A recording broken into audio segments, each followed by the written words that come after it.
Welcome to Radha channel. ನೋಡಿ ನಾನಿವತ್ತು ಒಂದು ಊಟಕ್ಕೊಂದು ಸ್ಪೆಷಲ್ ಚಟ್ನಿ ಮಾಡಿ ತೋರಿಸ್ತಾ ಇದ್ದೆ, ನೀರುಳ್ಳಿ ಚಟ್ನಿ ಮಾಡಿ ತೋರಿಸ್ತಾ ಇದ್ದೆ.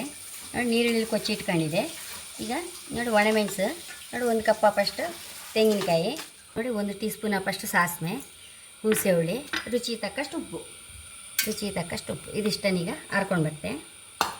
ನೋಡಿ ಇದಕ್ಕೆ ನೀರುಳ್ಳಿ ಒಂದು ಸಲ ಹಾಕ್ಕೊಂಡು ಮಿಕ್ಸ್ ಮಾಡ್ಕೊಂಡು ಬಿಡೋಲ್ಲ, ಹಾಕಿ ಮಾಡಿ.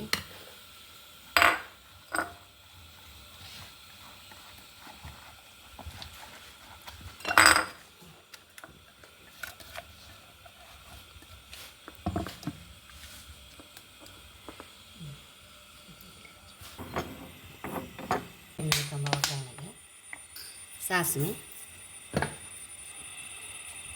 ಮೆಣಸು,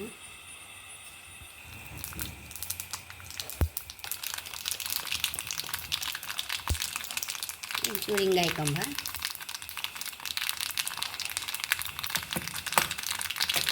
ಸಾಸಿವೆ ಇಟ್ಟಿಟ್ಕೊಳ್ಳಿ, ಬೇವನೆಲ್ಲ ಹಾಕೊಂಡ್ಬಿಡುವ.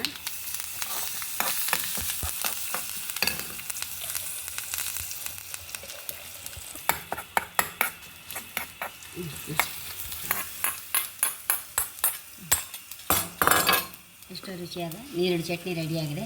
ಬಾಯಿ ರುಚಿ ಇಲ್ಲದೆ ಇರುವಾಗೆಲ್ಲ ಹೈ ಕ್ಲಾಸ್ ಆಗ್ತಿದ್ದು ಒಂದು ಚಟ್ನಿ ಒಂದು ಇದ್ದರೆ ಸಾಕು.